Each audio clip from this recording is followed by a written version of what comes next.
Él no lo pone en su currículum, pero yo creo que también es caballero Jedi, ¿eh? Ha trabajado 18 años como ingeniero de sistemas en una multinacional informática antes de pasar a tiempo completo a la Universidad Politécnica de Cataluña, donde es profesor del Departamento de Ingeniería de Servicios y Sistemas de Información y da clases en la Facultad de Informática de Barcelona desde su creación, habiendo sido vicedecano de la misma. También ha formado parte del equipo de dirección de la UPC como comisionado para el desarrollo sostenible en el equipo del rector Antoni Giró. Ahora se dedica a la docencia y a la investigación en temas como historia de la informática, impactos sociales y ética profesional de la informática, y en su día creó el programa de doctorado de la Universidad en Sostenibilidad, Tecnología y Humanismo. Investiga también en el Instituto de Sostenibilidad de la UPC y en el Instituto de Tecnoética de Barcelona. Colabora con la cátedra UNESCO en la propia universidad sobre tecnología, desarrollo sostenible, desequilibrios y cambio global. Además de la actividad tecnocientífica habitual en un profesor universitario, se dedica por vocación a la divulgación científica, libros, artículos en enciclopedias, Enciclopedia Catalana, en Espasa Calp, etc., en revistas. Tiene una página habitual en astronomía. Y por último, y no menos importante, se interesa y mucho por la ciencia ficción. Escribe, traduce, comenta y critica. Ha editado durante más de 20 años una colección especializada, Nova, para ediciones B, e impulsa en la universidad actividades en torno a la ciencia ficción. Su novela, Testimoni Denarum, escrita con el físico canario Pedro Jorge, obtuvo en el 97 el premio Julio Verne de la NIT de las Letras Andorranas. Y de esta última faceta de lo que nos viene a hablar hoy, de ciencia ficción, de cómo la ciencia ficción trata la astronomía y más concretamente a los planetas. Miquel, muchísimas gracias. Miquel se ha desplazado desde Barcelona, donde vive y trabaja habitualmente, para estar con nosotros. Ha aprovechado para llevarse una parte del calor que tenemos en Madrid hoy y te damos doblemente las gracias por estar aquí, por el esfuerzo que te supone. Miquel, cuando quieras. Gracias a vosotros. Todo lo que ha leído Enrique se traduce, en inglés lo dicen The Man of Many Hats, es un hombre con muchos sombreros. Aquí lo decimos más directo. Este tío tiene el culo inquieto, ¿vale? Ahí va más, ¿vale? Bueno, la idea es hablar un poco de cómo la ciencia ficción ha visto los planetas, que evidentemente no los ha visto como los veis vosotros, ¿no? O sea, que más o menos es eso. Entonces, mi idea, si la tecnología se porta bien, sería hablar de eso, un poco mezclar imaginación y realidad. La ciencia ficción es imaginación, es pura fantasía, a veces con algo de visos de realidad, pero ya veremos que esto puede engañar mucho. Veremos los precedentes que puede haber tanto en literatura como en ciencia, y solo hacer mucha referencia más bien a la literatura, a la ciencia ficción escrita, que no a la audiovisual. Soy miembro de la galaxia Gutenberg, las cosas son como son, ¿no? O sea, no decir que no me guste el cine de ciencia ficción, pero normalmente ideas bonitas se suelen encontrar en los libros, ¿no? O sea, hice hace tiempo una guía de lectura y era esencialmente una guía de lectura, con una pequeña referencia a cine, a otras cosas. Hablaremos de esto, posiblemente el planeta que ha estimulado más la imaginación general es Marte, y luego hablaríamos de los distintos planetas del sistema solar y haríamos un repaso pero muy acelerado, aunque normalmente suelo poner aquí una barra y pondría aquí debajo las que hay 50 y tantas, no son demasiadas, pero veréis que hay poca chicha en cada una, con lo cual lo podemos contar y luego igual podemos hablar de esto, de lo que pueda hacer falta. La imaginación controlada, la imaginación desbordada y la imaginación disciplina. Otra cosa, una advertencia previa del vocabulario. Yo ahora últimamente doy clases en catalán o en inglés. En castellano o en español lo uso poco. Lo usaba cuando tenía 20 años y estudiaba en Madrid. Y todo el mundo sabe cuál es el vocabulario de un chaval de 20 años. O sea, si se me escapa alguna palabrota, pido perdón ya. Bueno, en principio, cuando no se dispone de un conocimiento demasiado serio y demasiado fundado, pues uno inventa. Os voy a poner un caso que a mí siempre me llama la atención y que mis estudiantes se suelen sorprender, pues, tú sabemos que los griegos estaban convencidos de que cuando te caía un rayo encima, aparte de mala pata, lo que pasaba es que Zeus estaba muy cabreado y te tiraba el rayo a mala idea para que cayera encima, ¿no? Esa es una explicación como otra, una explicación mítica de dónde sale un rayo. Bueno, últimamente nos gustan más las explicaciones, digamos, más científicas. Lo que Benjamin Franklin nos contó es que hay una diferencia eléctrica potencial entre las nubes y el cielo, entre las nubes y el suelo, salta una chispa y esa chispa se enraya. Eso tiene una pequeña venganza, una pequeña ventaja. Si tú te crees lo de Zeus, lo único que puedes hacer es empezar a matar cabritos o ovejitas y tal y ofrecérselo a Zeus, a ver si se encuentra contento contigo y no te tira los rayos encima. Pero claro, si tú te crees la explicación de Franklin, la de la ciencia, pues tú puedes fabricar un pararrayos, porque como entiendes que es una descarga eléctrica, lo que haces es pones una punta alta para que capte las chispas que salten y te escapas de que el rayo te caiga encima y está bien. En cambio con Zeus el sistema igual funcionaba, yo nunca lo he probado, pero me temo que es menos de fiar que el pararrayos, ¿no? O sea, esa es un poco la... Pero es cierto que el ser humano no siempre ha sabido todo, afortunadamente no lo sabe todo, espero que afortunadamente nunca lo sabrá todo, y así todavía nos tendrá un cierto interés seguir investigando y encontrando cosas, pero sí es cierto que hay unas explicaciones míticas de cuando no hay, o unas explicaciones que tienen una base en la ciencia o en otros campos del saber humano, que de alguna manera nos dan una cierta garantía de poderlo aprovechar. Entonces, bueno, primero vamos a hablar de la imaginación. De esta manera de cambiar, digamos, la manera de cambiar de manera de pensar, eso nació en lo que los historiadores llaman, en el siglo XVII, la revolución de la ciencia moderna.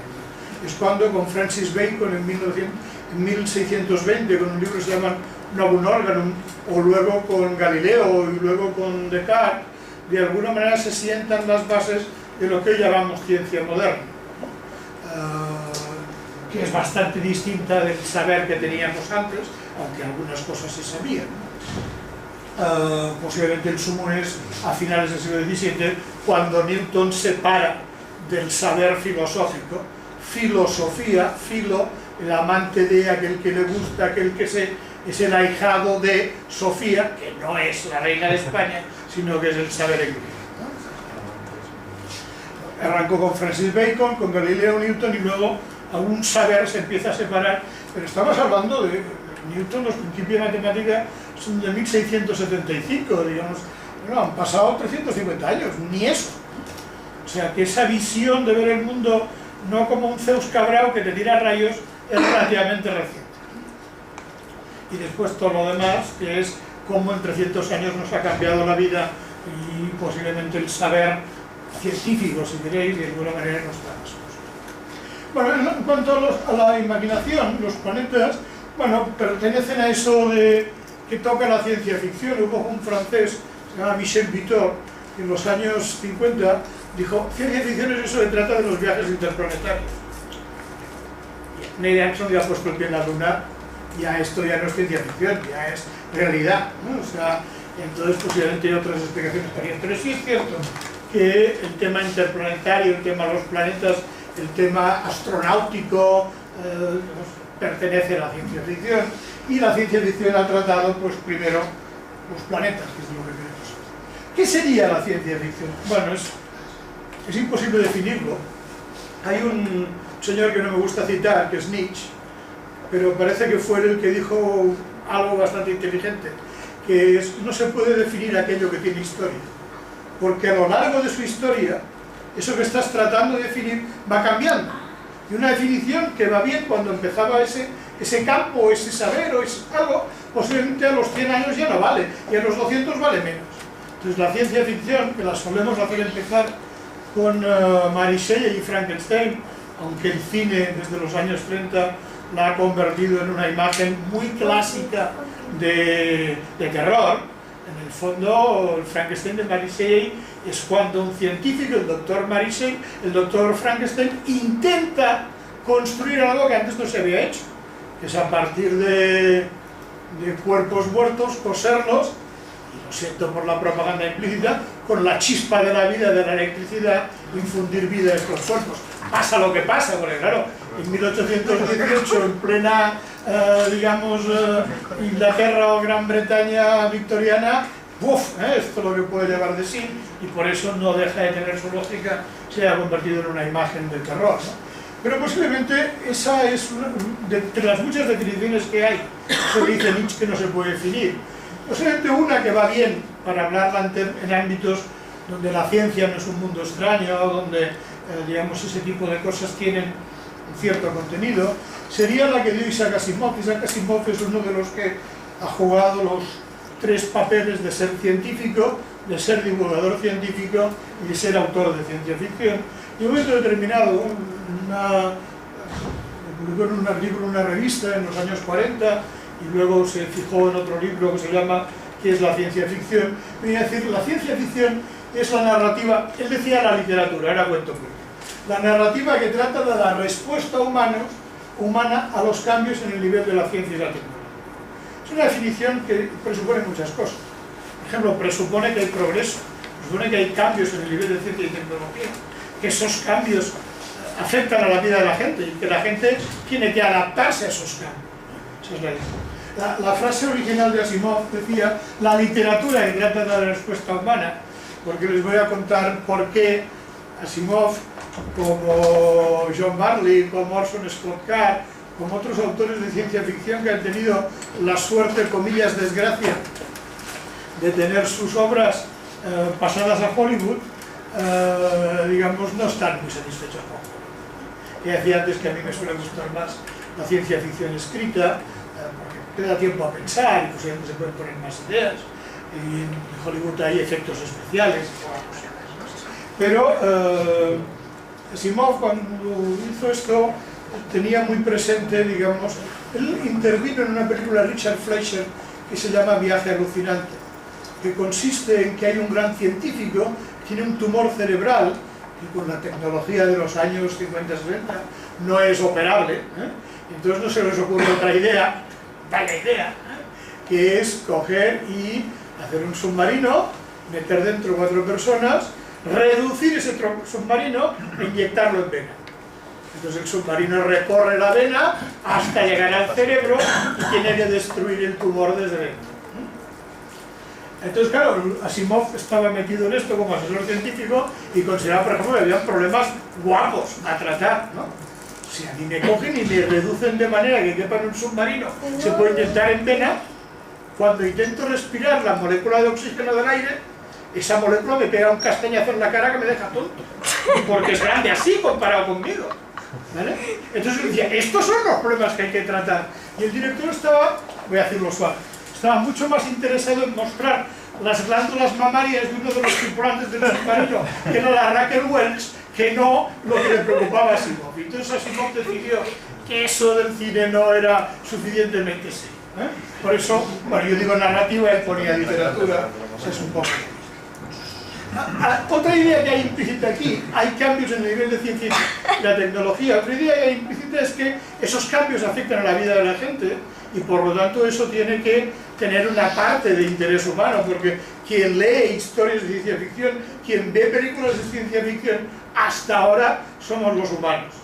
No sabemos la reacción de los delfines y de los chimpancés o de los perros, Con lo cual la historia tiene que tener un mínimo de interés humano, interés por los entornos donde se mueven los seres humanos, pero que quede claro que la ciencia ficción no es ciencia. Tiene más bien la certeza del rayo de Zeus que no del pararrayos de Franklin, para entendernos. Pero serían, los 3 papeles posibles. O sea, la ciencia se mueve en un ámbito, laboratorios, revistas, congresos, etc. La divulgación científica lo que hace es intentar traducir algo que se expresa muy fácilmente en lenguaje científico, a veces con el apoyo de la matemática, y contarlo de manera que sea asequible a mucha gente. La mayoría conocerán, si la semana pasada estuvieron aquí hablando de relatividad, ¿qué voy a decir, no? Pero las teorías de la relatividad, me parece muy bien el darle ese nombre de teorías, porque hay distintas teorías especiales, teoría general, etc. de alguna manera te cuenta unas cosas. Esto se puede contar muy fácil diciendo que el tensor de Christopher de la geodésica del espacio es nulo. Y dices, estupendo, muy bien, vale, ¿y qué? O sea, porque la mayoría de la gente no sabe qué estoy diciendo. Estoy usando un vocabulario súper especializado. Entonces, ¿cómo transmites esa idea, por ejemplo, la de la relatividad general, al gran público que no tiene esos conceptos matemáticos? Pues por la analogía que hizo Eddington. Eso de la lámina elástica estirada, en donde si dejamos caer una bola, por ejemplo un planeta, esa lámina se deforma.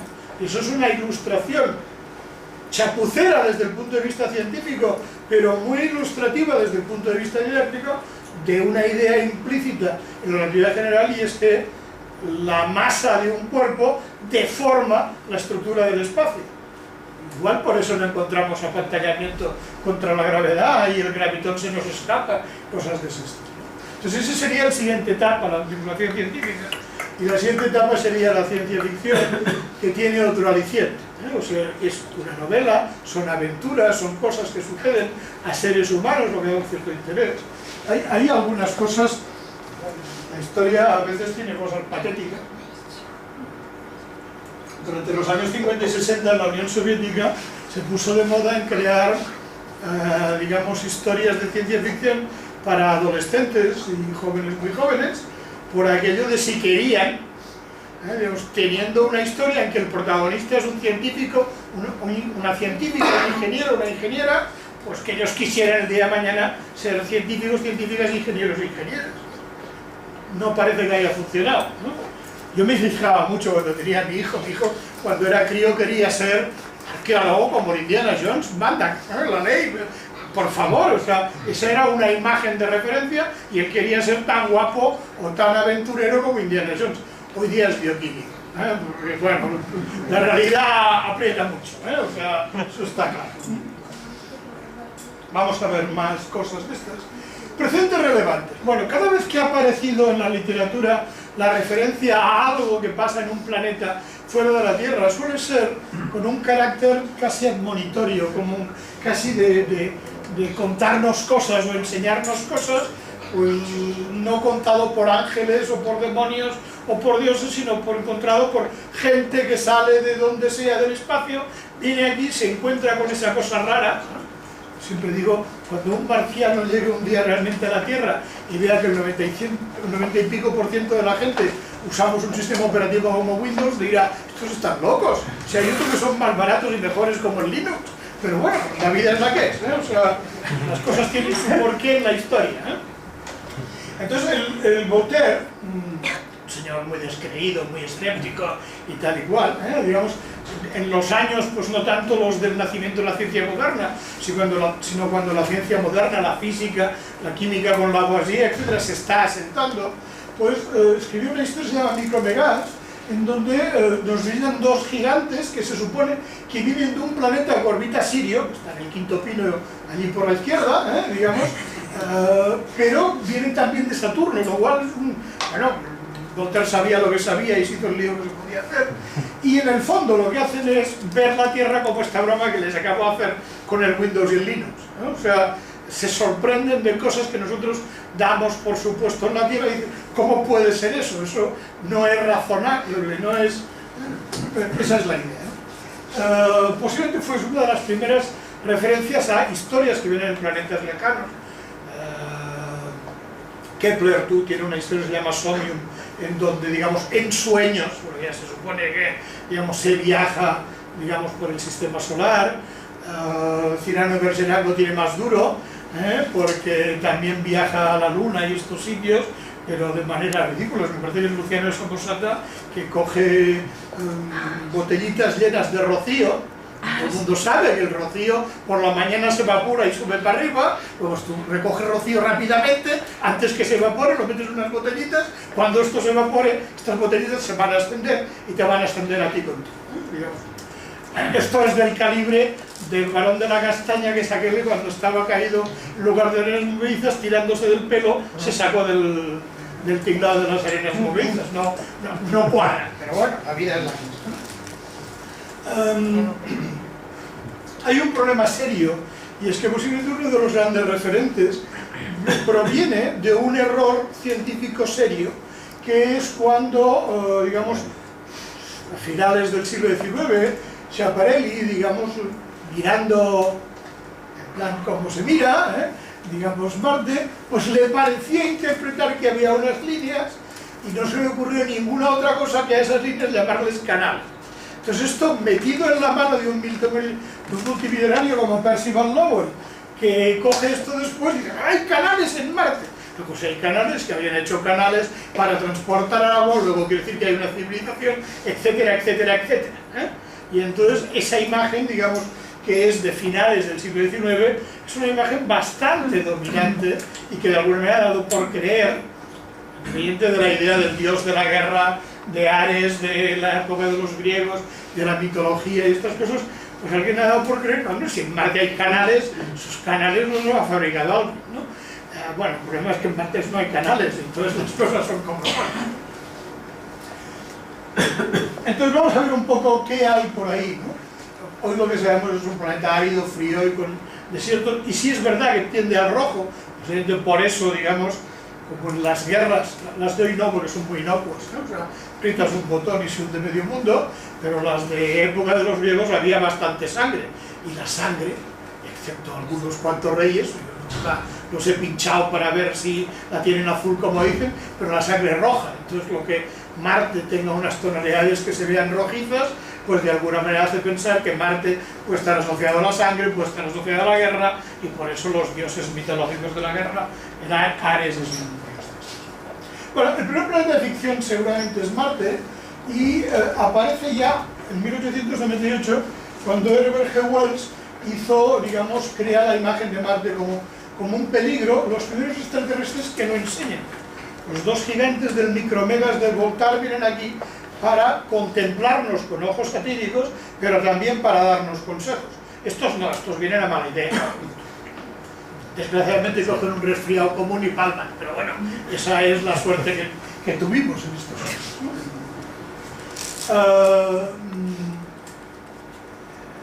Normalmente eso es, ahora sí que la he hundido un poco.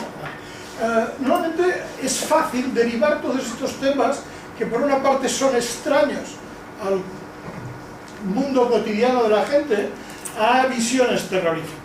Posiblemente la idea de la imagen de La Guerra de los Mundos, que es una novela de Wells, posiblemente está mucho más acrecentada desde que Orson Welles con el Mercury Theater in the Air a finales de octubre del 38 hicieron una representación radiofónica muy bien hecha, porque tenía una muy mala idea, y es que lo hacían como si fueran interrupciones a un programa de música normal. Entonces interrumpimos el programa para decir que parece que ha caído una cosa en tal sitio. Entonces iban subiendo el crescendo del terror de esa invasión de extraterrestres, lo cual, digamos, más tarde, en el 53, es cuando se hizo la película de cine que ahora Spielberg la ha vuelto a hacer, pero eso es su problema. O sea, la película sobre la Guerra de los Mundos es la que hizo George Pal en el año 53, que ya eran colorines, o sea, no salía Tom Cruise, en el sentido quiere decir que es una película mejor que la que puede haber hecho ahora últimamente Tom Cruise, pero esto es otro detalle, digamos. Se ha tomado por el lado del... Bueno, los primeros planetas de ficción, digamos, en el siglo XIX y sobre todo a principios del XX, hay la idea de, todavía la novela tiene mucho de exploración. Entonces, Edgar Rice Burroughs, por ejemplo, se inventa un África, que en aquel momento todavía no está cartografiada al 100%, ni es conocida al 100%, y, digamos, se inventa lo del Tarzán de los monos, ¿no? Es una África que permite unas aventuras que no son posibles en Nueva York, en Madrid, entonces está claro. Luego, como digamos esto funciona, también lo prueba en Marte, ¿no? Y entonces, por ejemplo, las aventuras de John Carter en un planeta que Edgar Rice Burroughs llama Barsoom, pero que en el fondo es Marte, digamos, son aventuras. En África algo tiene que respetar, bueno, animales que no sé si todos estarían en la zoología típica de África, porque Edgar Rice Burroughs les enchufaba por todos lados, o sea, se inventaba. En Marte se lo inventan todo. Ahora recientemente salió la película, hace 5 o 7 años, que es el Marte de John Carter, de Rice Burroughs, que ha estado como 20 y tantos años en la factoría Disney, si la sacan o no la sacan. Y bueno, teniendo en cuenta lo que es, si uno se lee las novelas, pues la película está bien.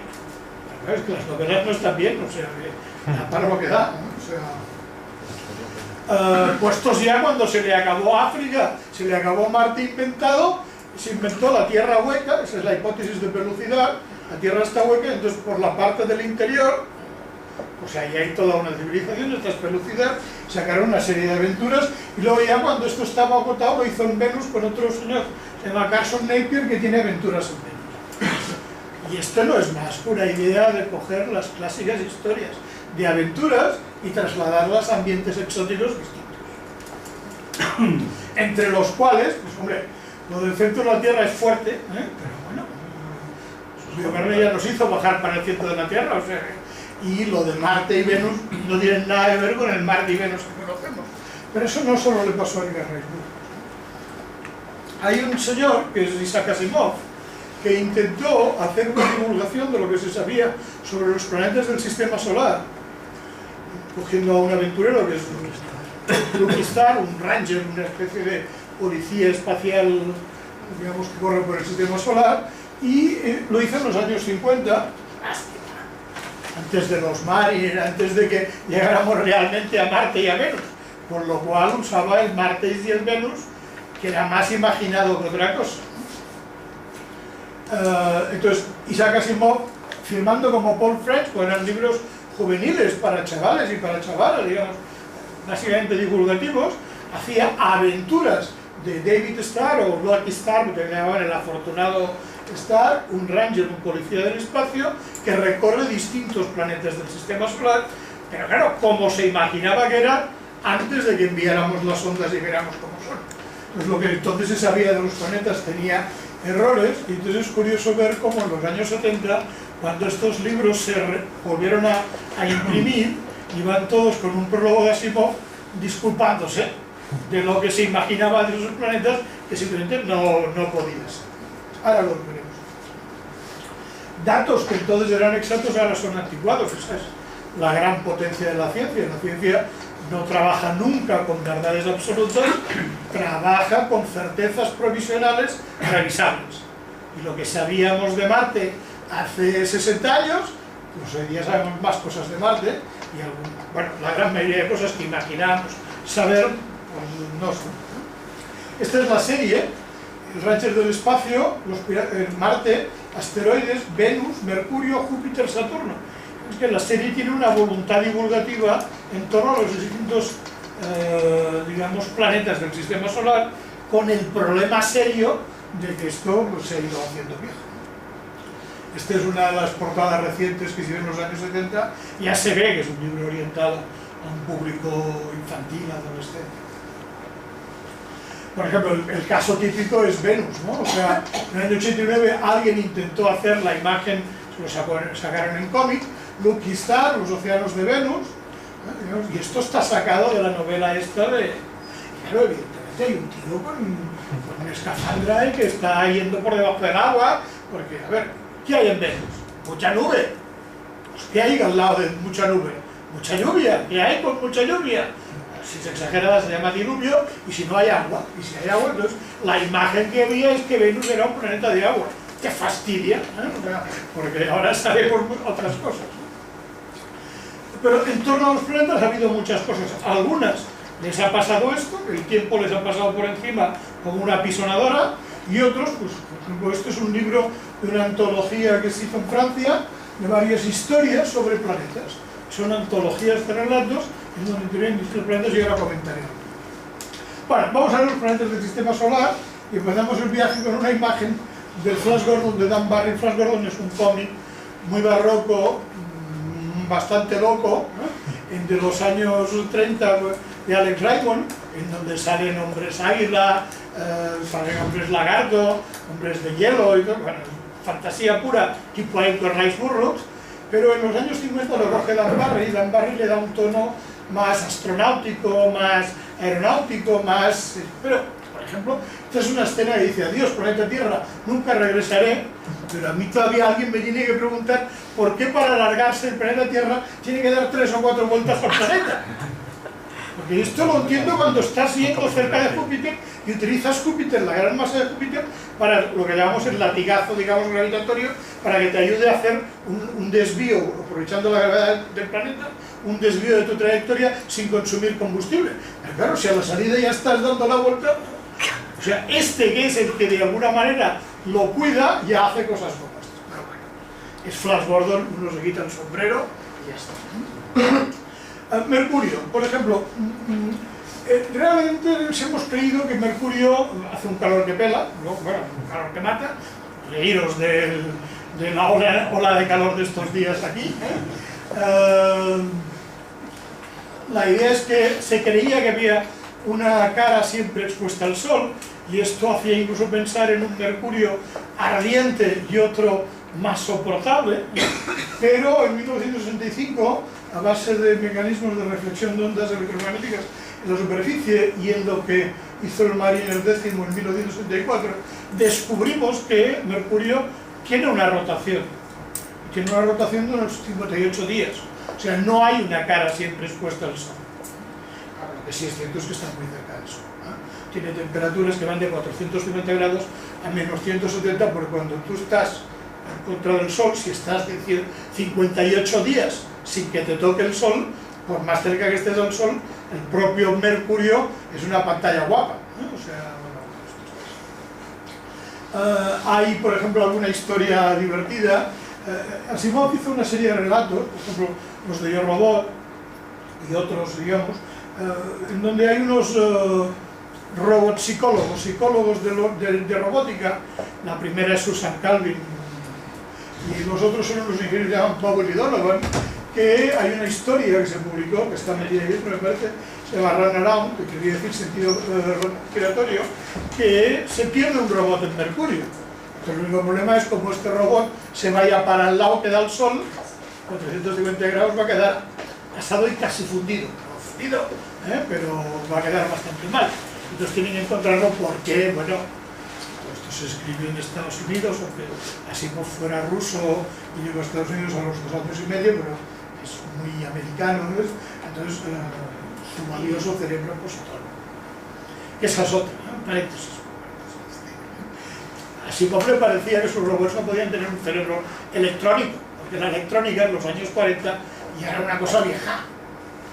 O sea, desde el diodo de Lee Forrest en 1904 a los triodos, pentodos, etc., todo esto ya era más o menos conocido. Entonces le pareció que, bueno, podía usar la antipartícula del electrón, que es el positrón, ¿no? Pequeño problema, imaginaros un robot que tiene un cerebro positrónico en el interior. Pero claro, el casco del robot, espero que sea de materia normal, de materia electrónica. Pero claro, si este casco dentro tiene un cacho cerebro positrónico, el positrón es la antimateria del electrón, todos sabemos, bueno, una cosa a saber es qué ocurre cuando la antimateria se junta, que reíros de las verbenas de San Juan, de pasar, aquello hace patapum y suelta energía por un tubo. O sea que un robot positrónico de Asimov tiene que ir con mucho cuidado de no dar un saltito, no sea que su cerebro roce con el cráneo, porque aquello explota, ¿no? Pero bueno, entendéis la idea. El electrónico parecía una cosa vieja, positrónico en aquel momento, cuando Dirac y todos estos estaban todavía metiéndose con el tema, no veíais información. Y aquí pues este es un robot que se pierde en Mercurio y que hay que salvarlo a tiempo de que se achicharra, porque esa idea incluso en los años 40 sí se tenía, incluso más. Ya sabemos que hay, digamos, diferencias, porque hay una rotación de 58 días. Antes se creía que estaba una cara directamente expuesta al sol, digamos, como la luna está a la Tierra, por ejemplo, hay una novela conocida de David Brin. David Brin es un astrofísico que ha hecho cosas muy majas. Tiene una novela que ha tenido muy poco éxito, pero es una copada, se llama El efecto práctica, en donde imagina un mundo en donde la entropía va al revés y las cosas con su uso, en lugar de desgastarse, mejoran. Entonces lo que se trata es coger a un tío, vestirlo con harapos y tenerlo 50 años en la cárcel. A los 50 años el tío está hecho mierda, lógicamente, con perdón de la expresión, pero los harapos se ha convertido en el traje más nuevo, más guapo y más fetén del universo, porque va todo al revés. Esto se llama el efecto High. Y es bueno, Entonces David Binet es un astrofísico que hace este tipo de cosas y tiene una serie muy interesante que es la que empezó con esta, pero esta novela fue poco conocida, porque es una serie en donde los humanos se ayudan de los delfines y de los chimpancés como, digamos, las tres especies inteligentes en el planeta Tierra en su exploración espacial, y somos los primeros que parecemos haber conseguido esto. Entonces, en la primera novela de estas hay una expedición, fijaros que estamos hablando de animales modificados genéticamente, etcétera, que forman una tripulación de una nave que lo que tiene que hacer es investigar el Sol y acercarse al Sol, y acaba, digamos, ahí se habla de bases en Mercurio. O sea, no me gustaría vivir en una base en Mercurio, no sé cómo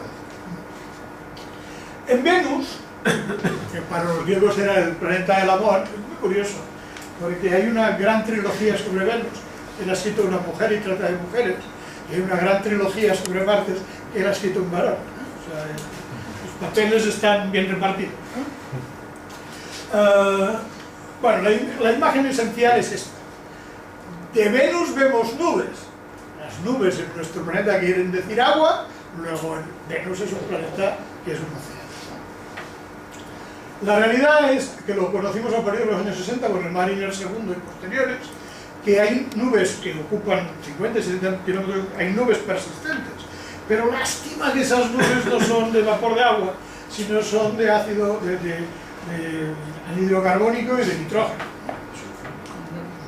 sulfuro, hay un poco de todo. Con lo cual ese planeta tiene que tener un gran efecto invernadero, reíros del nuestro y del que estamos generando con el cambio climático.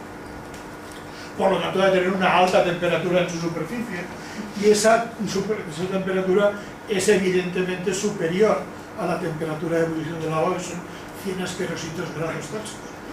Con lo cual, digamos, lógicamente no tiene que haber océanos.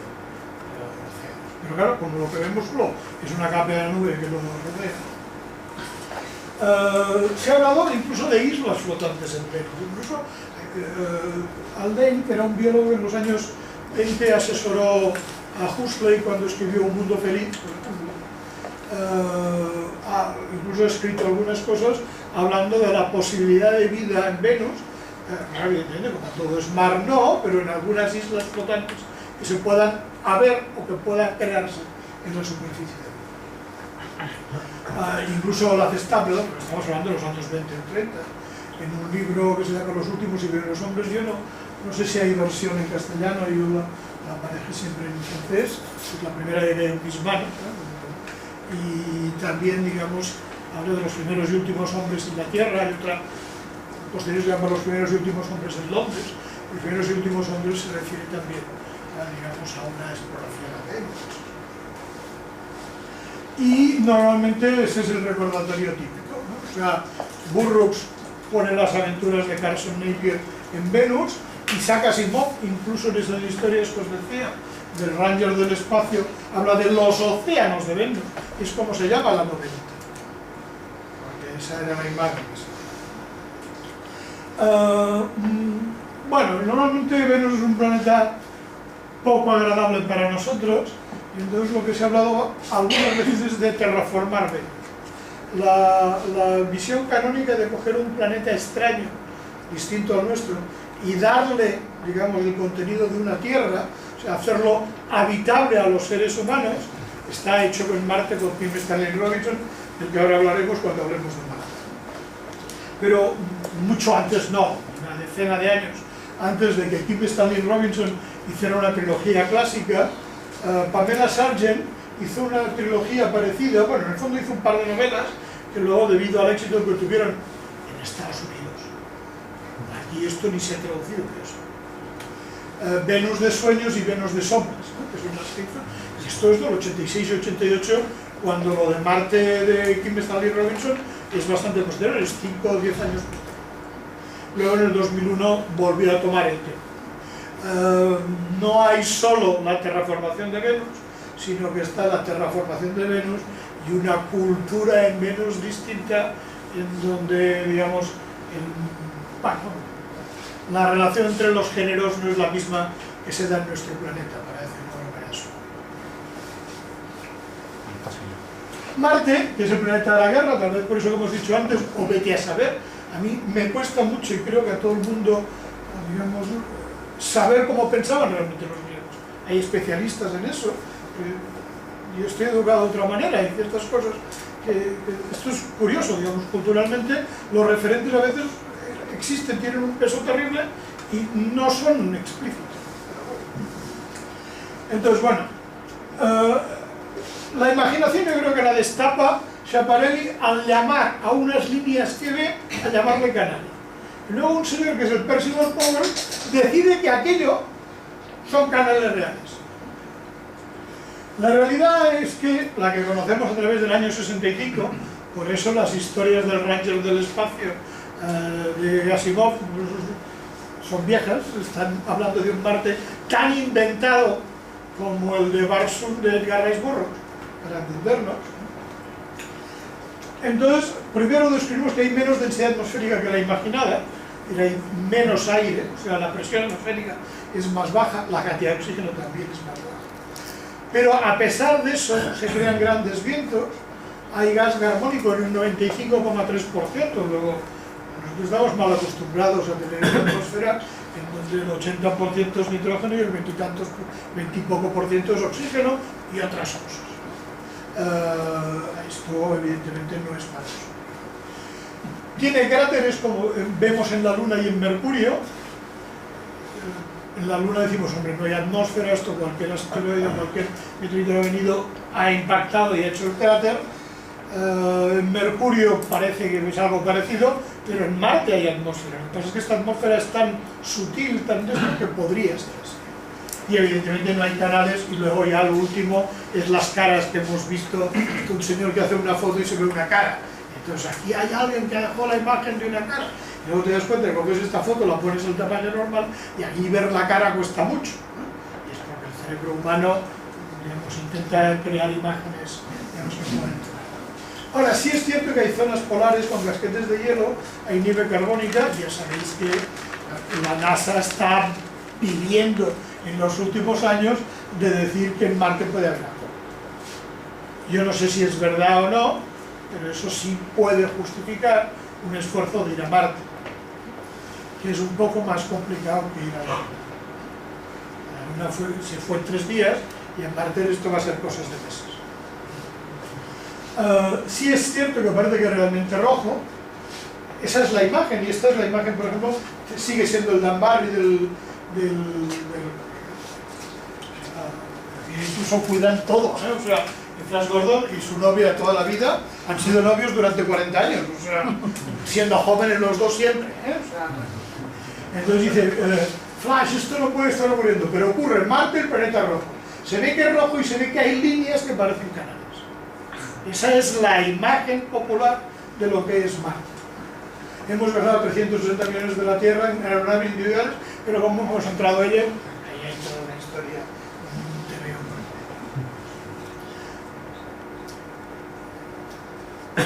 Bueno, un poco lo que decíamos antes. Marte ha sido el gran referente como planeta del sistema solar, con la Guerra de los Mundos de Wells, que se hizo muy famosa por la versión radiofónica de Orson Welles, ¿no? La otra que tiene que convierte el tema en un tema de terror, cuando bueno, posiblemente la novela de Wells ya lo es una invasión, la primera invasión.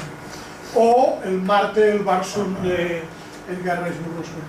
Pero en realidad hasta los años 60, hasta que con los Mariners llegamos allá y nos enteramos un poco de cómo es Marte, lo que, digamos, hay pocos intentos de ser serio en Marte. O sea, es más serio Edgar Rice Burroughs con Tarzán en la África, que algo ha de tener de la África que conocemos, que no con Marte, con Venus, etc. Entonces se lo inventa todo.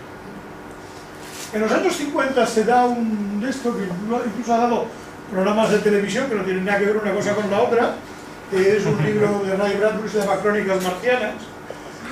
Es un libro muy bien escrito, es un libro que no tiene nada que ver con Marte, solo el título, que se supone que es Marte, porque son unos astronautas que llegan a Marte, donde hay una serie de gente que de alguna manera se mimetiza como humanos, pero en el fondo es una visión, digamos, irreal de lo que es Marte. Marte es un planeta como Kansas, para entendernos, en donde la gente vive allá como se viviría aquí, y los problemas que hay ahí tienen nada que ver con Marte, con los planetas, con la astronomía, sino tienen que ver con relaciones humanas, con el estar solo, el estar acompañado. Ese libro es importante porque esta es la edición que hizo Paco Porrúa para Minotauro en Argentina, y Paco murió hace unos meses,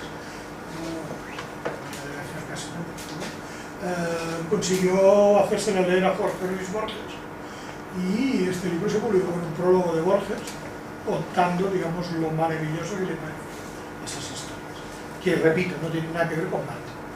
Solo el título se llama Crónicas Marcianas, como tampoco tiene que ver con Marte el programa de televisión que se llama Crónicas Marcianas. En el fondo tiene que más, en el sentido aquel de que este es un marciano, pues un tío raro, sí, sí. pero pocas cosas más, porque vaya fauna salía. Hay una especie de excepción que la dan durante los años 40 y 50 los propios autores de ciencia ficción que conocían algo de ciencia, o mucho, como por una parte Isaac Asimov, por otra parte, bueno, si queréis, Robert Heinlein, que algo sabía, si no ciencia de ingeniería, pero sobre todo Arthur Clarke. Arthur Clarke tiene una historia, se llama Las arenas de Marte, que quiere echar rigor, pero claro, un rigor en el año 51, cuando lo que sabíamos de Marte era muy poco respecto a lo que hoy empezamos a saber. Y luego hay alguna versión, yo si alguien se pilla este libro no paras de reír, O sea, hay una invasión de marcianos, los marcianos que son como los de Mars Attacks de la película de Tim Burton, pero no tienen mala idea, simplemente son unos mirones asquerosos. Tú estás en tu cama con tu pareja, y tienes un marciano justo en la ventana mirándote.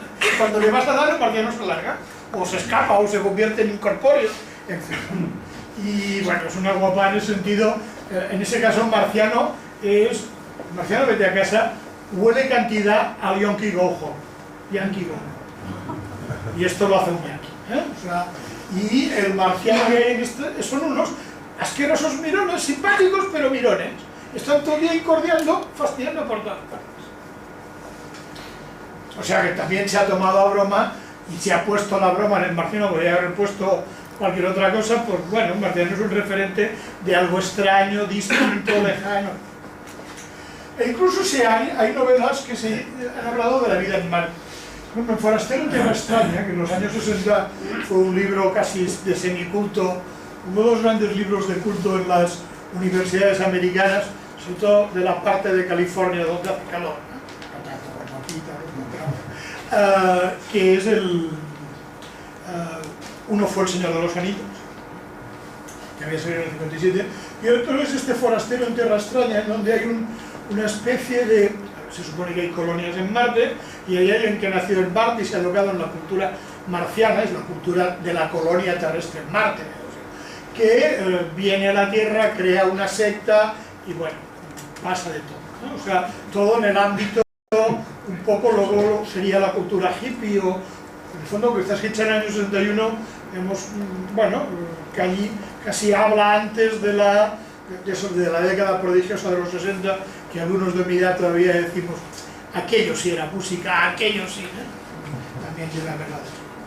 En los mismos años, un poco después, por ejemplo, hay la misma idea de explicar cómo sería la vida en una colonia terrestre en Marte a través de Poliana de Mars, que aquí se llamó Hija de Marte.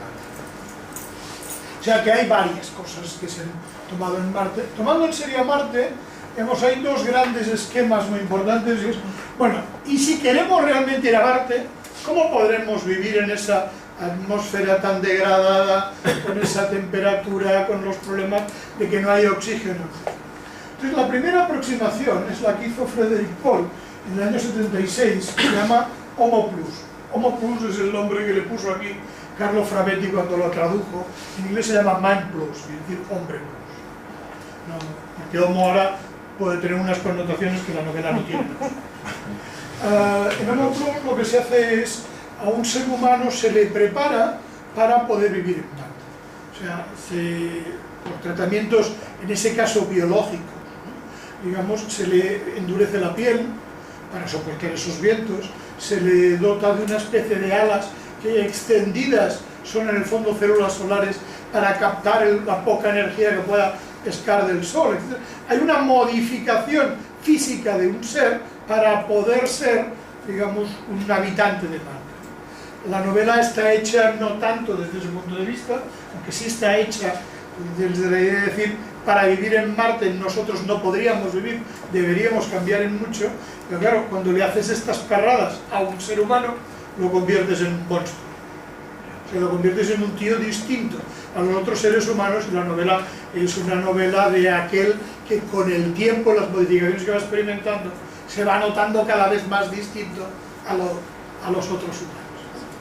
Un poco lo que debería ser, o lo que era la novela original de Soy Leyenda, que ha tenido ya varias versiones cinematográficas, con Charlton Heston, últimamente con Will Smith, en donde la idea original de Richard Matheson, el autor de Soy Leyenda, es que en un mundo de vampiros, el que crea terror es el normal. O sea, en un mundo de normales, si existieran vampiros, y los adolescentes de hoy, desde la serie Crepúsculo, están convencidos de hay vampiros y hombre lobo, pero digamos, en un mundo de normales, el vampiro es el raro, con lo cual es el que da terror. Pero en un mundo que ha sido atacado por una enfermedad, en donde todos no tienen sistema digestivo, solo pueden comer o alimentarse de sangre, etc. O sea, solo pueden vivir como vampiros, el que crea miedo, el que es distinto, es el, pongamos comillas, normal. Eso es lo que Soy Leyenda, aunque en Hollywood lo ha convertido en una novela de aventura. La siguiente es curioso, no han pasado ni 20 años y hemos aprendido otra manera de hacer que un ser humano pueda vivir en Marte. En ese caso es usar nanotecnología. Tú te tomas unas píldoras nanotecnológicas, evidentemente de ciencia ficción, y tu piel se te endurece, tus pulmones son capaces de rentabilizar el poco oxígeno que captan de la atmósfera, etcétera, etcétera. Y lo curioso de esto, y por eso me gusta contarlo, es que no lleva ni 20 años de diferencia. Y lo que en el año 76 solo se podía conseguir con cambios biológicos muy duros, en el año 93 Craig Beard, digamos, lo que hace es inventar la misma idea de cómo adaptar a un humano para vivir en las condiciones durísimas de Marte, y resulta que, bueno, con la nanotecnología, de alguna manera lo hace. Entonces, Marte se mueve, es curioso, pero es que es literal, o sea, está... Luego, el clásico, digamos, es el de Kim Stanley Robinson, que, digamos, años después de lo mismo en la Venus, de la Pamela Sargent, él escribe Marte Rojo, Marte Verde y Marte. Primero Marte Rojo, empezamos a entrar allá con transformaciones que lleguen a poder haber plantas, son las que fijan a la larga el oxígeno y ese tipo de cosas, con lo cual el Marte Rojo pasará a ser verde y el Marte Verde pasará a ser Marte. Toda la serie está muy bien, solo tiene un problema muy serio. Todo esto ocurre en 150 años, lo cual lo hace increíble desde el punto de vista de la ciencia. Pero desde un punto de vista de un novelista, claro, si tú lo haces, esto dura más en el tiempo, tus personajes de la primera novela no pueden estar en la tercera, lo cual has de comprimir los tiempos. Esa es una de las razones por las que la fundación de Asimov nunca se ha llevado al cine, porque en cada novela de las, primero fueron 3 y ahora son más, de la fundación de Asimov, aparecen unos tíos y luego lo otro ocurre 100 años después, con lo cual necesitas otro protagonista para el siguiente episodio. Y en la primera novela solo hay 5 episodios, pues imaginar la quema de protagonistas. Esto a Hollywood no le gusta. Una de las más recientes es una maravilla, que no tiene muy poco que ver con la astronomía, pero Dan Simmons, que es uno de los grandes autores de los últimos tiempos, en el año 2003 y 2005 sacó en 2 volúmenes, que en España y en la mayoría de Europa se publicaban 4 volúmenes, porque cada uno son 1000 páginas, con lo cual aquí han salido 4 de unas 400 500 páginas, que reconstruye la Ilíada en Marte.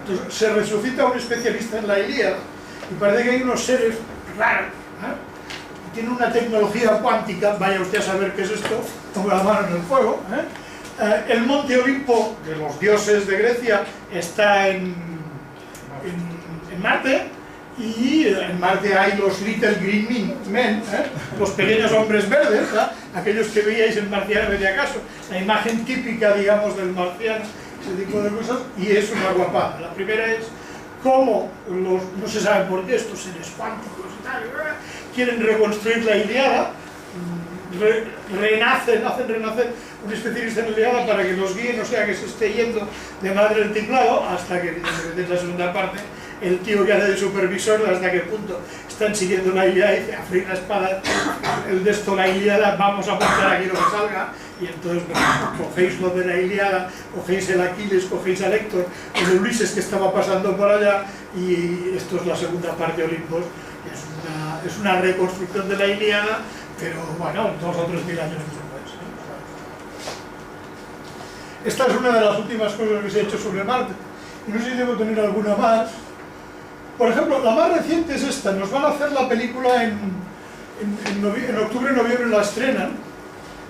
Aquí se va a llamar Marte, Operación Rescate. En todo el mundo se va a llamar El Marciano.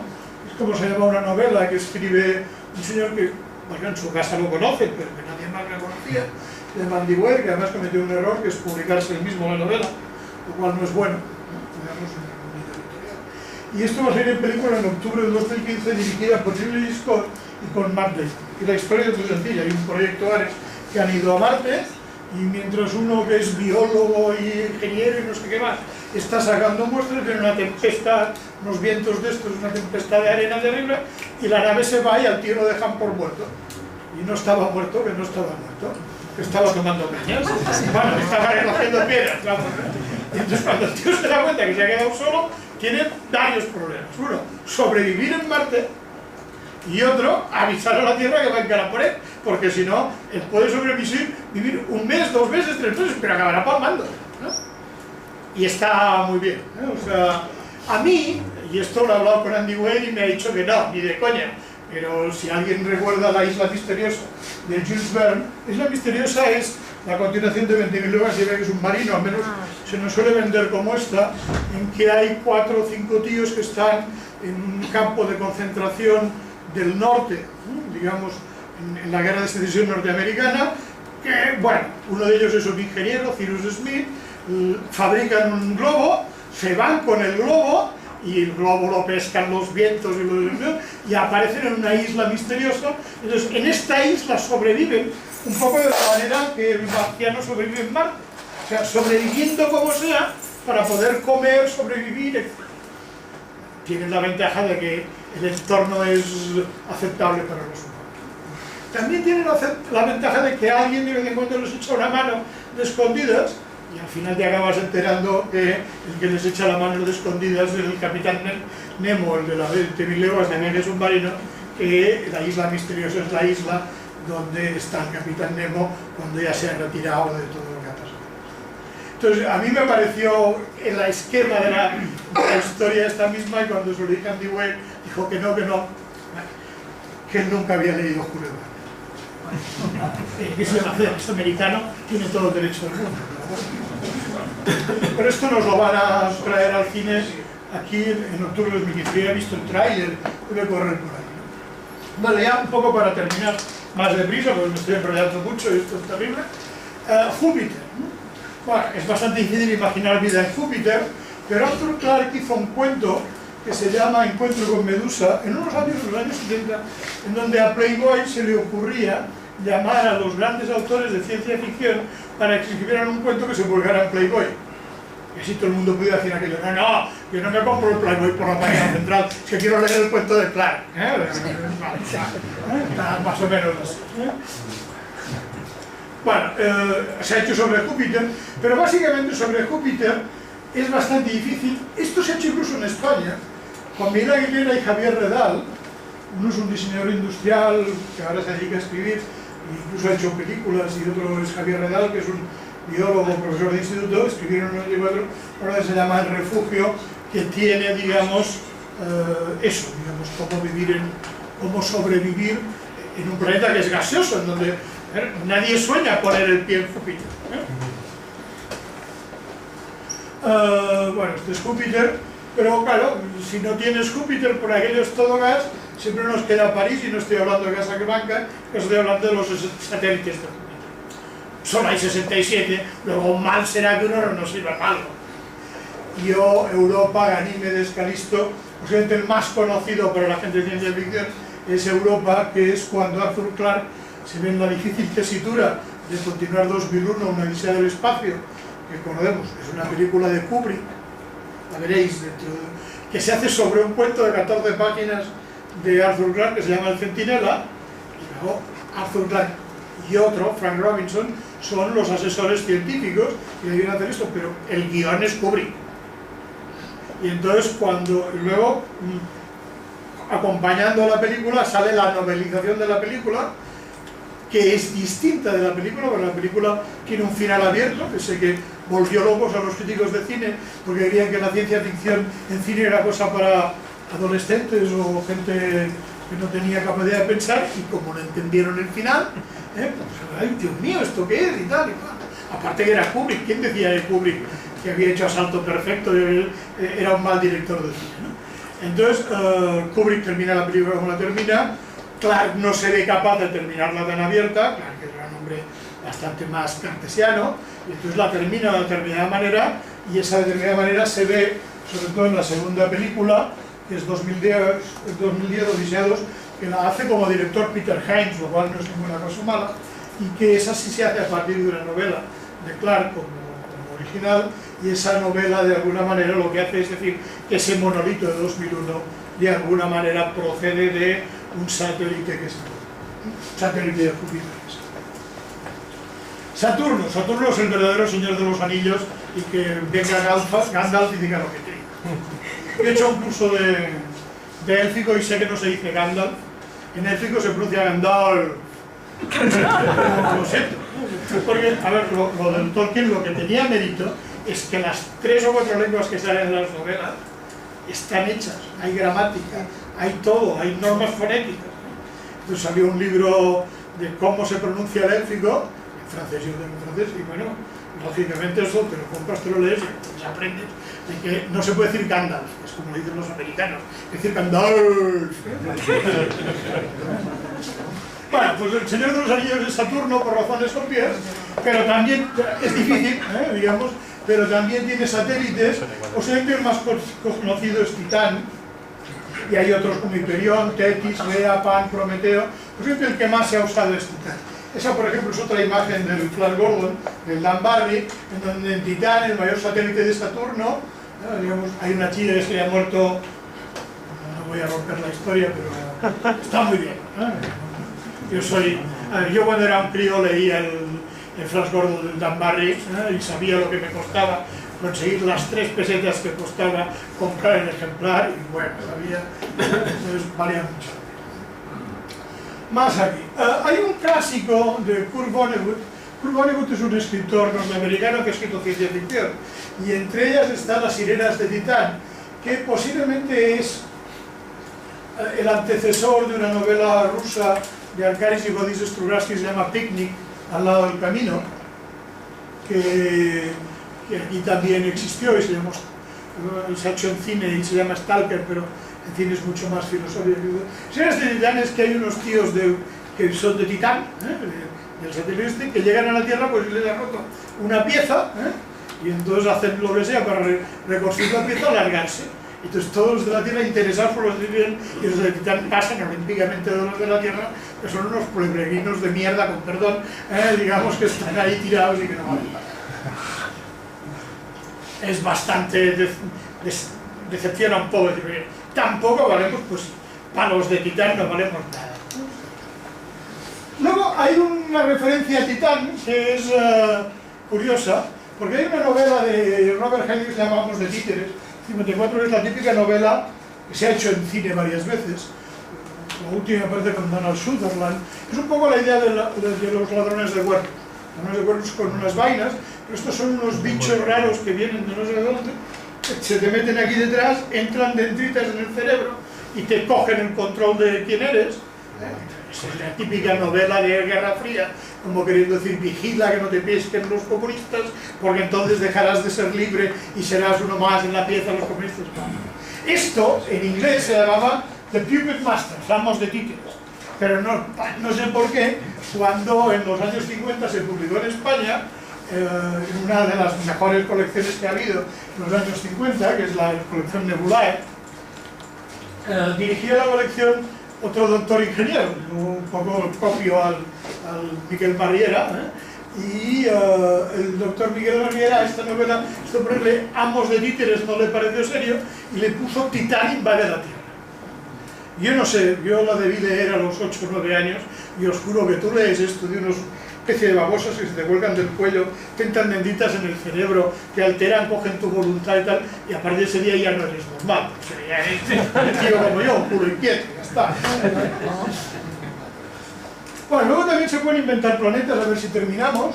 Por ejemplo, hay libros para ayudar a escritores de ciencia ficción, fijaros, Writer's Guide to Creating a Science Fiction Universe, guía a los escritores para crear un universo de ciencia ficción. Worldbuilding, cómo construir un planeta que tenga, digamos, pies y cabeza con la ciencia que hoy sabemos.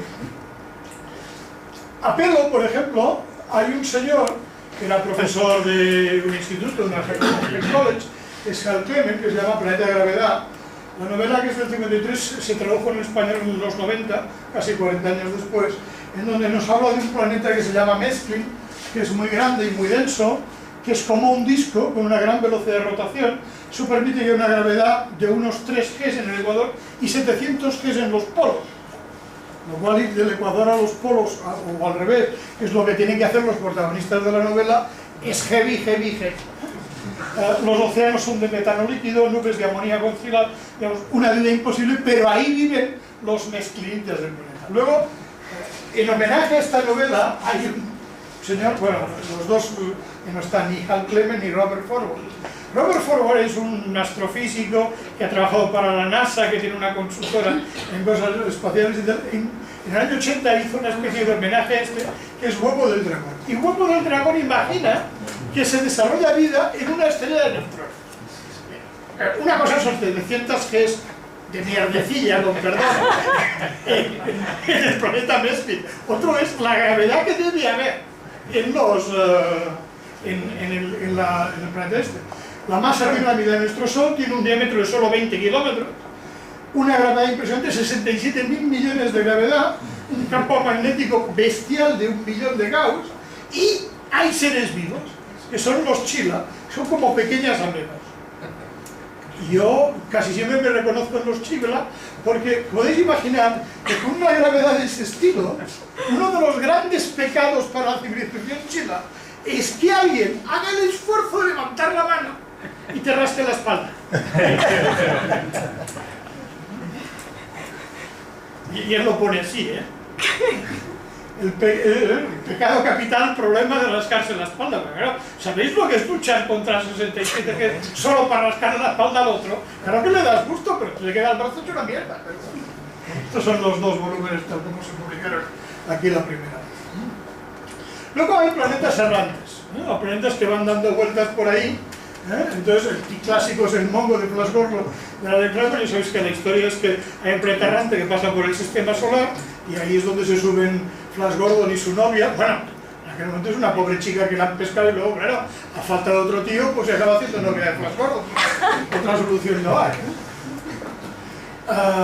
y bueno, incluso lo explica. Esto es de cuando Dan Barry explica, digamos que esto es digamos, el Sol, la Tierra, y Mongo tiene una órbita un poco como un cometa, como un Halley, una cosa así, ¿no? Y cuando pasa cerca de la Tierra, pues suben esas cosas. Bueno, lo que hay antes es un poco la referencia a un título bastante curioso, en serio, se llama El planeta grande, del año 64, en donde un planeta que se acerca a la Tierra de alguna manera da, digamos, todo lo que aporta de novedad y un poco cómo la Tierra reacciona a esto. Lo otro no, son puras aventuras. Planetas imposibles. Esto es un disparate terrible, que se explica aquí abajo, ¿no? Pero el Bob Shaw, que es un británico, intenta 2 planetas que están tan cercanos, que tú subes en globo por uno de ellos. En uno de ellos montas un globo, vas ascendiendo por la atmósfera, y cuando llegas a que te coge la gravitación del otro, caes para el otro planeta. Perfecto, si las dos atmósferas están que se tocan. Luego ahí hay unos errores gravísimos de ciencia, pero todo lo arregla cuando alguien se lo hizo notar al escritor. El escritor debía tener la novela terminada y dijo, mira, ¿sabes qué? Hace un científico en un laboratorio, calcula el número pi y pi vale 3, exacto. Con lo cual ya sabes que no es tu universo y entonces igual en ese universo es factible imaginar, ¿no? Es como imaginar que la Luna tiene atmósfera y que está suficientemente cerca, tú subes con un globo por la atmósfera de la Tierra hasta que te pilla la Luna y entonces caes en la atmósfera de la Luna. Se llaman los astronautas harapientos y harapientos eran, o sea, luego, Stanislaw tiene un planeta pensante que es Solaris, de lo cual se hizo es un planeta que es una mente, y de esto se hizo una primera versión Tarkovsky en los años 70, y ahora se ha hecho, hace 10 años se ha hecho una con el George Clooney, que puso en un momento la película, digamos, muy importante porque el George Clooney enseña el culito, un reclamo a Hollywood, pero eso ya es bastante desbordado. Todo un planeta es, digamos, una mente pensante. Y posiblemente uno de los más clásicos, que en el fondo viene de, esto es un poeta conocido americano, Ralph Waldo Emerson, de si las estrellas aparecieran una sola noche cada 1000 años, ¿cómo podrían los hombres crecer, adorar y conservar durante generaciones el recuerdo de la ciudad de Dios? Olvidemos el resto, pero si las estrellas aparecieran solo una noche cada 1000 años, entonces lo que Asimov se imagina es un planeta que tiene 7 soles, con lo cual siempre hay luz, con lo cual no hay noche, excepto que una vez cada 1000 y pico de años hay una conjunción de los soles que hace que en una parte del planeta haya noche. Bueno, esa noche es la debacle del planeta, y todo el mundo lo destruye todo, porque es una noche en 1700 años. Nadie sabe lo que es una noche. La sensación de toda esta gente es que se ha hundido el universo, se está hundiendo. Entonces es la debacle, cada vez que hay esa conjunción de planetas, la civilización se va a abrir espárragos y hay que volver a empezar.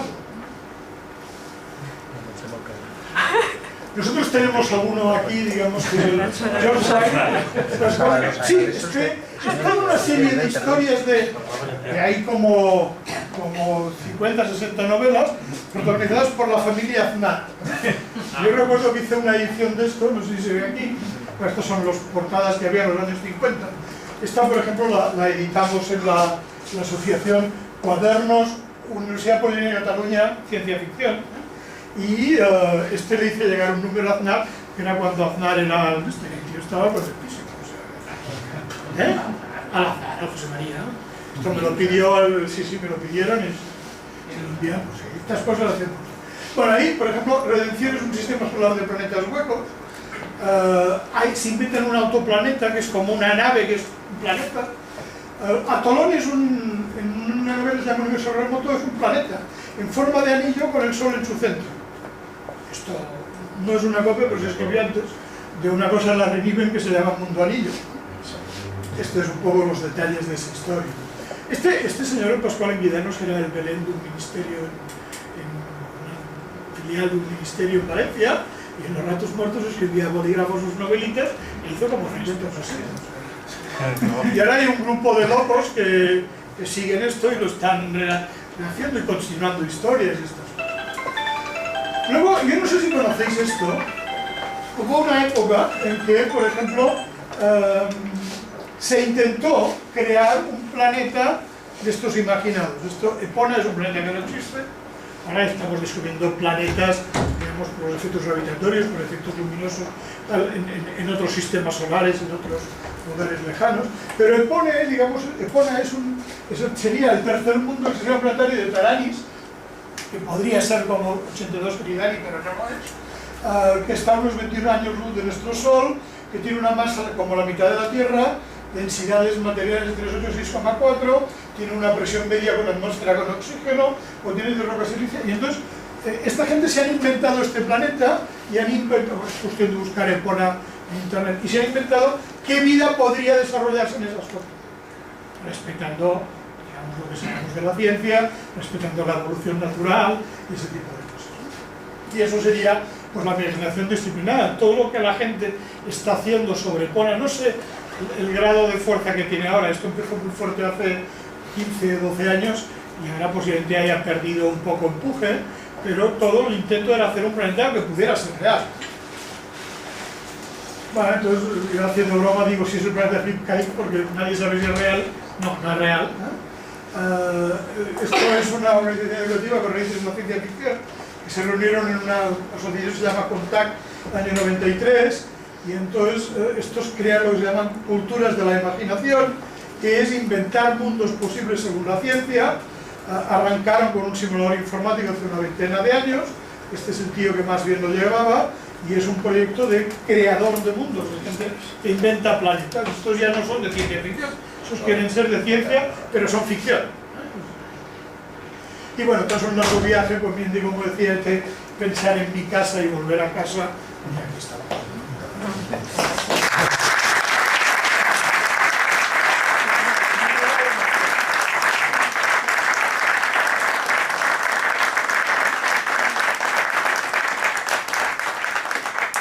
Aparte de arrodillarme, pedir perdón a Enrique porque me trago. Si hay alguna cosa que queráis comentar o queréis testar los límites de mi ignorancia, que son amplísimos y tal.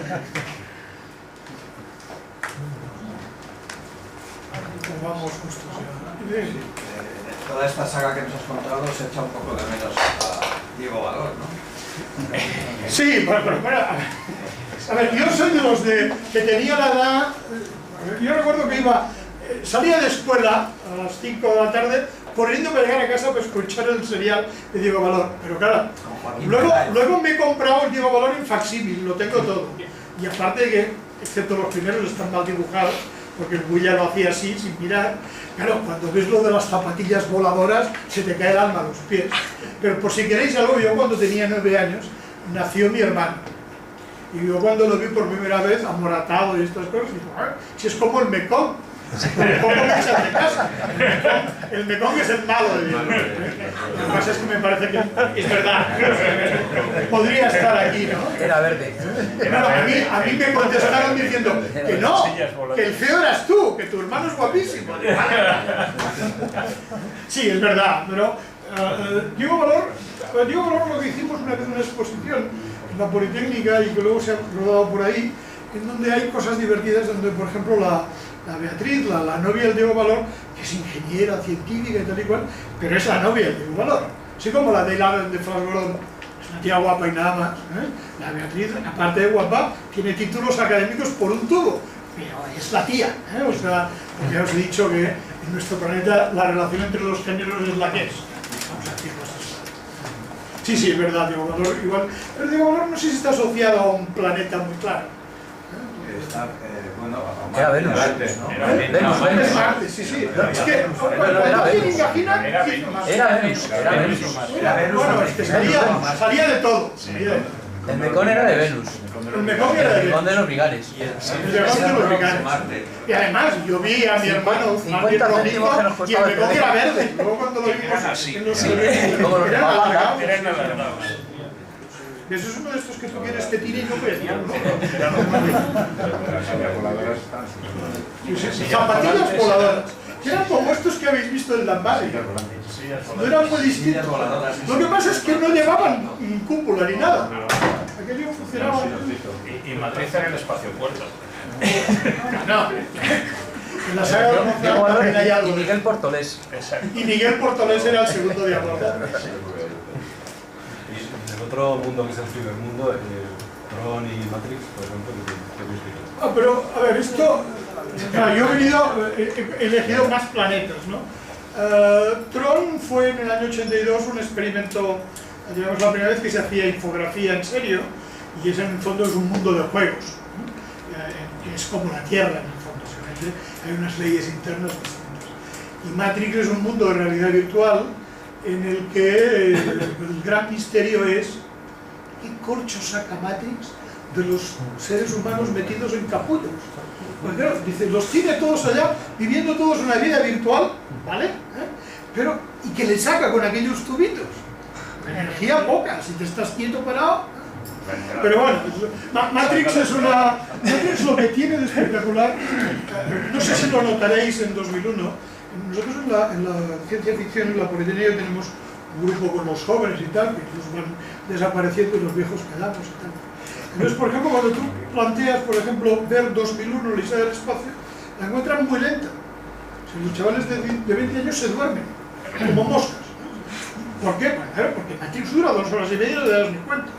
Pero es que en Matrix, por ejemplo, utilizan una cosa que se llama bulletproof, o bullet time, mejor, que es aquello cuando le disparan al Neo una vez y él se agacha, porque en el fondo en aquel momento tú estás entrando en el tiempo de la bala, con lo cual todo lo demás va mucho más lento. Y como Neo es capaz de reaccionar a ese tiempo, puede de alguna manera superar y esquivar la bala, ¿no? Esto se utilizaba antes en técnicas de anuncios de televisión, pero la primera vez que se utiliza en cine es en Matrix, y luego se utilizará por ejemplo en Robin Hood, donde también hay un momento en que te pones a velocidad de flecha, pero bueno, en el fondo no son planetas, esto ocurre en mundos muy raros, digamos. Tron es un mundo de un videojuego en donde las condiciones de entorno son las de nuestro planeta, y Matrix es un mundo totalmente de realidad virtual en donde los superdotados como Neo y los policías de Matrix pueden hacer lo que les dé la gana, porque en el fondo rompen las reglas cada vez que les interesa. Bueno, yo aquí he querido hablar más bien de planetas, la concepción astronómica, vamos a respetar a vosotros veis planetas y, hombre, si alguien lo ha visto que me lo diga, pero si alguien ha visto el universo de Matrix, que me lo diga corriendo, porque esto es muy importante. Volviendo a Venus, me parece que había una de Clark sobre Venus, no sé si de la última época que ya escribía con más gente, pero que estaba muy bien, porque era, reflejaba muy bien las condiciones horribles. Sí, a ver, yo he puesto las grandes referencias, pero hay otras de Clark y otra gente, ¿no? O sea, Clark lo que pasa es que empezó muy bien cuando hacía La ciudad de las estrellas, El fin de la infancia. Con 2001 empezó a dar una especie de cambio, donde hizo una cosa muy maja que se llama Cita con Rama, que es aquello que llega a una nave que no sabes quién es, nos oímos, vemos, no entendemos nada y salimos. Y esto luego, no él, sino Gentry Lee, firmando él, digamos, ha hecho 3 libros más sobre Rama. Bueno, por ejemplo, Clark tiene una novela que se llama Las fuentes del paraíso, que es la novela de crear un ascensor espacial. Un ascensor que vaya a un satélite que esté en órbita geosincrónica. Pero es que resulta que el mismo año que saca esta novela hay un señor que era el presidente de la Asociación Astronáutica Norteamericana, que es Charles Sheffield, que tiene una novela que se llama La telaraña de los mundos, en donde sale el ascensor espacial. E incluso en una siguiente edición de La telaraña de los mundos de Sheffield hay un prólogo de Clark como casi reconociendo que la idea se la dio el otro, porque el otro es el que está metido en temas astronáuticos y quien había de alguna manera en el proyecto de... Ahora tenemos una exposición en el Cosmocaixa en Barcelona, en el Museo de la Ciencia, en donde hay una simulación de un ascensor espacial. Entonces, claro que al final ha ido haciendo cosas, el hombre estaba mayor, estaba mal, vivía en Ceilán como Dios, perdón, ha perdido un poco esto. Pero sí, seguro que hay alguna cosa suya. Sobre eso, los cánticos del planeta Tierra, de ese estilo, salen de otros planetas. Yo he cogido aquí los más referentes. Aquí el tour de force es cuando se mete en encuentro con Medusa en hablar de cómo se puede estar en Júpiter. No en Titán, no en Europa, sino en Júpiter, que es un planeta en donde hay kilómetros y kilómetros y kilómetros de gases. Entonces, ¿cómo vivimos en una atmósfera? Por más densa que sea la atmósfera, ¿dónde aguantamos las cosas? O sea, y entonces eso, por ejemplo, desde los años 50, eso era muy bueno. Por eso lo destacaba. Hay muchos más. Respecto de lo de la Tierra hueca, esa es la teoría de Júpiter también, ¿no? Sí, pues bueno, el primero que lo hizo fue el de Perlucidad. Ahora, lo del Julio Verne, el viaje al centro de la Tierra, también es de Ordagola Mayor, que dice aquel, porque realmente, digamos, tú bajas y resulta que, bueno, las temperaturas son muy distintas de las que había.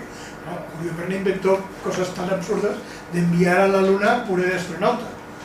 Claro, si toda la aceleración para salir de la gravitación terrestre, que son 11, y pico kilómetros por segundo, te la dan en una pistonada de un cañón, aquellos son 40.000 Gs. Y a 9-10 Gs un ser humano empieza a cascar. A 40.000 Gs es hamburguesa de astronauta lo que llega a dar vueltas a la Tierra. Entonces, bueno, es un poco, todo esto son, digamos...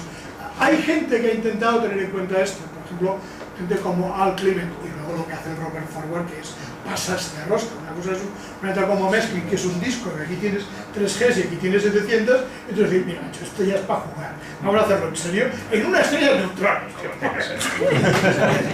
Además, con el eje cambiado, con los ejes cambiados, el del planeta y el magnético. Sí, el magnético y el otro están invertidos. Y lo del pecado de los Chela de rascarte la espalda, a esto clama el cielo. Que rascarte la espalda sea pecado ya es lo peor que le puede pasar a una cultura.